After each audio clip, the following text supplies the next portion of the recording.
आज हम लोग इस वीडियो में समझने वाले हैं कि 10वीं क्लास के अंदर जो आपका पेपर आने वाला है उसका प्रश्न संख्या 1 पहला सवाल किस प्रकार से आने वाला है, कैसे उसके अंदर सवाल आने वाले हैं, सारी की सारी चीज़ें हम लोग हैं वो इस वीडियो में कवर करने वाले हैं। प्रश्न संख्या 1 के अंदर आपको ऑब्जेक्टिव सवाल देखने को मिलने वाले हैं। जैसे कि आप देख सकते हो 6 सवाल इसके अंदर आने वाले हैं और 6 के 6 सवाल हैं वो ऑब्जेक्टिव होने वाले हैं। मतलब आपको पैसेज में से ढूँढकर आंसर लिखने वाली समस्या नहीं रहने वाली है, चारों आंसर हैं वो नीचे लिखे हुए रहेंगे और उनमें से जो सही आंसर होगा वो आपको पैसेज में से ढूँढकर लिखना पड़ेगा। मतलब आसान कर दिया गया है फॉर्मेट इस बार बहुत ज़्यादा। तो चलिए शुरू करते हैं पैसेज को। प्रश्न संख्या 1 आपको क्या पूछ रही है? हू वर फ्रेंड्स? क्या लिखा हुआ है? हू वर फ्रेंड्स। तो यहाँ पर आप लोग पैसेज के अंदर इसके जो ऑप्शंस है देख सकते हो, Tom and Jerry, ping and pong, हैम हा, नन ऑफ दीज। तो मुझे यहाँ पर पैसेज के शुरुआत में ही यहाँ पर अगर आप देख पा रहे हो तो ये नाम आपको देखने को मिल रहा होगा, हैम एंड हा। तो ये जो दोनों नाम हैं ये हमें ऑप्शन नंबर सी में मिल रहे हैं। तो इस वजह से आपका जो सी आंसर है वो करेक्ट हो जाएगा। आगे बात समझ में। अब प्रश्न संख्या 2 हम लोग देखने वाले हैं। प्रश्न संख्या 2 हमसे पूछ रही है where was the pile of cheese. तो इसके मिलते जुलते शब्द ढूंढो जहां पर आपको आंसर नहीं आ रहा हो। तो यहां पर मैं चेक कर रहा हूं तो मुझे मिल पा रहा है, ये इसका जवाब आपको यहां पर मिल पा रहा होगा। अगर आपने ध्यान से नोटिस किया तो यहां पर आपको इसका आंसर मिल जाएगा। चीज स्टेशन सी, ये इसका राइट आंसर हो जाएगा आपके।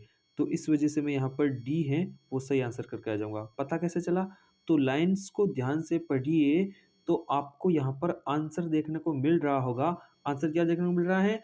देयर पाइल ऑफ चीज एट चीज स्टेशन सी। इस वजह से आप इस आंसर को सही करके आने वाले हो। आगे बात समझ में। अब तीसरे प्रश्न की ओर बढ़ते हैं, लेकिन एक बात है वो आप ध्यान से समझ लेना कि जब भी पैसेज का आंसर आप लोग दे रहे हो जो प्रश्न है तो ध्यान से पढ़ लेना पैसेज को एक बार पहले, उसके बाद में ही आपको आंसर देने हैं। आगे बात समझ में। तीसरा प्रश्न क्या कह रहा है? तो इससे संबंधित लाइन कहाँ पर है उन चीजों को ढूंढना है। क्योंकि हो सकता है कि आपको ये मेरी बातें बहुत ज्यादा इजी लग रही हो बोलने में सुनने में, लेकिन ऐसा नहीं है। सेम लाइन से वो पैसेज में आपको कंफ्यूजन के लिए बार बार 2-3 बार दे सकते हैं। तो आप आंसर में वहां पर घबरा सकते हो या फिर आपका जो आंसर है वो गलत भी हो सकता है। तो विशेष रूप से इस बात का ध्यान रखना। अब यहाँ पर मैं आपसे प्रश्न संख्या 3 सवाल करने वाला हूँ।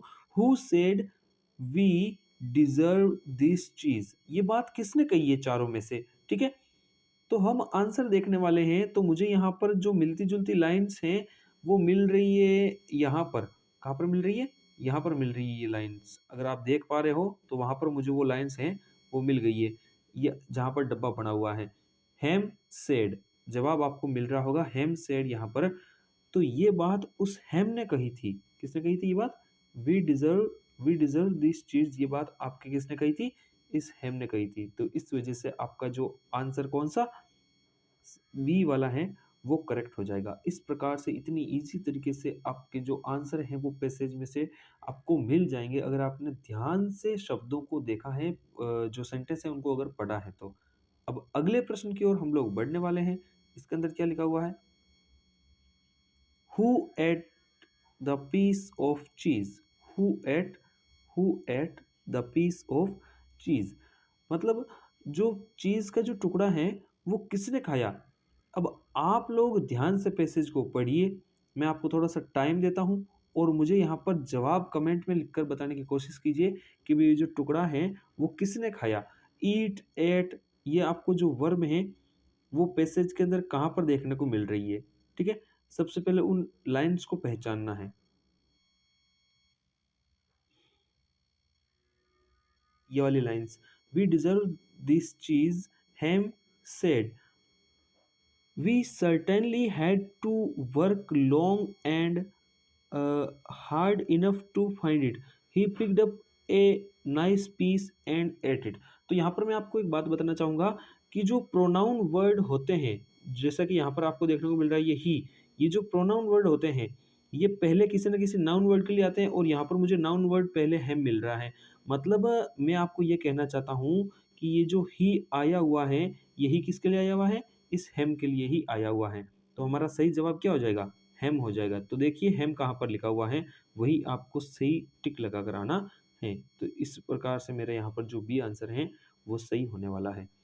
पांचवा प्रश्न आपके सामने है, choose similar word of the following from the passage. तो इसके अंदर आपको ये जो क्वालिफाई लिखा हुआ है, इस शब्द का सिनोनिम ढूंढना है। ठीक है, तो मैं आपको बता देता हूं कि आपको पैसेज को ध्यान से पढ़ते हुए अगर आप इनमें से सही हिंदी अर्थ निकाल पा रहे हो तब तो बहुत अच्छी बात है। लेकिन जब ऐसी कंडीशन आ जाती है कि आपको इन मतलब जो चार ऑप्शन आते हैं इनमें से कि भाई आपको आ नहीं पा रहा है, तो ऐसी कंडीशन में क्या करना है, उन ऑप्शंस को ध्यान से समझते हैं। जैसे क्वालिफाई का अर्थ यहाँ पर ये जो पाइल है ये तो हो ही नहीं सकता, पाइल का मतलब होता है ढेर, तो इस ऑप्शन को कट कर दो। वेडल का मतलब होता है डोलना, इसको भी कट कर दो। तो इस प्रकार से प्रश्न को चेक करना आप लोग कि भाई कौन से ऐसे ऑप्शन हैं जो बिल्कुल भी नहीं हो सकते हैं। तो यहाँ पर ये जैसे दो कट हो गए तो हमारे सामने दो ही बचे। अब कोई हम लोग कई बार शब्द ऐसे काम में लेते हैं, शेयर का मतलब साझा करना, क्वालिफाई मतलब गुणवत्ता के संबंध में होता है। यहाँ पर मैं बता दूं शेयर मतलब साझा करना, ये भी नहीं हो पाएगा इसका आंसर। डिजर्व, तुम ये चीज डिजर्व करते हो, और डिजर्व करना क्वालिफाई करने से मिलता जुलता अर्थ है, इस वजह से इसका सिनोनिम ये हो जाएगा और सही ऑप्शन आपका डी हो जाएगा। तो ध्यान रखना जब आंसर मिल नहीं पाएगा ना, तो उस कंडीशन में आप ऐसे आइडिया लगा लेना कि भी कौन से ऑप्शन कट हो रहे हैं, फिर जो बचेंगे उनमें से एक सटीक आंसर लगाने की कोशिश करना। छठा सवाल लास्ट में आपके लिए है, अपोजिट वर्ड ढूंढना है आपको। पांचवें प्रश्न में तो आपको समानार्थी शब्द ढूंढना है, लेकिन इस छठे प्रश्न में आपको क्या करना है, अपोजिट वर्ड ढूंढना है जो कि विलोम शब्द अर्थ प्रदान करता हो। यहाँ पर आया गया है एनिमी शब्द, एनिमी का आपको विलोम शब्द ढूंढना है। तो एनिमी शब्द का विलोम शब्द क्या हो जाएगा? प्रीटी, ये पाइल ढेर तो होने वाला ही नहीं है, सर्टेनली ये भी नहीं होने वाला है। तो मैंने यहाँ पर आइडिया लगाया और दो ऑप्शन तो मेरे अपने आप ही कट गए, मैंने अंदाज लगा लिया यहाँ पर। आपको भी यही काम करना है। अब दूसरा ऑप्शन आपके पास में एक तो ए बचा हुआ है, एक डी बचा हुआ है, और एनिमी का मतलब होता है शत्रु, और इसका शत्रु का उल्टा हो जाएगा मित्र, जिसको हम लोग बोलते हैं फ्रेंड, और ये डी आंसर आपका सही हो जाएगा। तो आई होप आपको ये वीडियो अच्छे से समझ में आया होगा।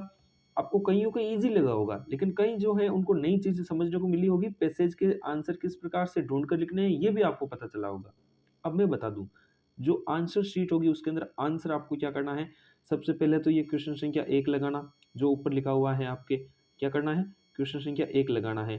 फिर प्रश्न संख्या 1 लगाने के बाद में आपको वो लाइन छोड़ देनी है और नीचे वाली लाइन में आपको 1 नंबर लगाना है इस प्रकार से, और फिर आगे आपका जो भी आंसर है, इसी लाइन के अंदर जो आपने ये 1 नंबर लगाया, इसी लाइन के अंदर आपको आगे क्या लिखना है, आपको जो सही आंसर है, जैसे ए है तो ए, फिर ए के अंदर आपका क्या आंसर है, वो आप जैसे टॉम एंड जेरी है तो वो लिख देना। तो इस प्रकार से आपको आंसर लिखना है, और जैसे ही आपका ये एक प्रश्न पूरा हो जाता है, आप 1 या 2 लाइन छोड़ दो, फिर अगले प्रश्न की शुरुआत करो। कॉपी जितनी ज़्यादा सुंदर सटीक नज़र आएगी, उतने ही नंबर अच्छे मिलने के चांसेस रहने वाले हैं।